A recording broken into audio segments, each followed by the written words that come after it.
Aujourd'hui, je vais vous parler d'un sujet qui fâche, les impôts.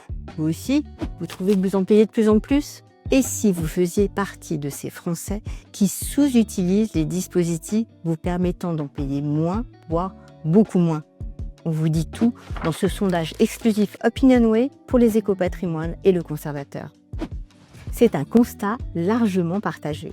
En 2025, près de 7 Français sur 10 estiment que leurs impôts ont augmenté depuis 2017. Ils sont plus nombreux qu'en 2024 à les juger trop élevés, en particulier l'impôt sur les successions et donations, mais aussi la taxe foncière ou encore l'impôt sur le revenu. Face à cela, certains placements permettent de réduire notre fiscalité.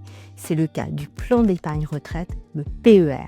Les Français ont donc plébiscité ce dispositif. Un tiers de nos concitoyens déclarent posséder un produit de défiscalisation en 2025.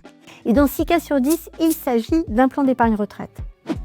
Plus généralement, les 2 tiers des Français estiment qu'il est important de pouvoir bénéficier d'un avantage fiscal lorsqu'on investit.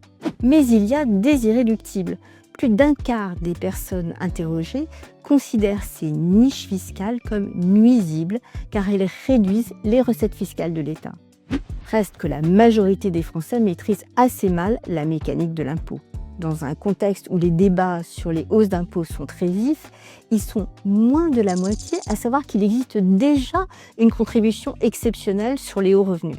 Ils sont aussi une majorité à ne pas connaître leur propre taux moyen d'imposition sur le revenu. Et surtout, 80% des personnes interrogées avouent ignorer leur tranche marginale d'imposition. En tout cas, la plupart des Français sont preneurs de placements permettant d'alléger la facture fiscale. Le PER est une bonne méthode pour faire baisser l'impôt sur le revenu et il en existe d'autres pour limiter la pression fiscale, notamment sur les successions.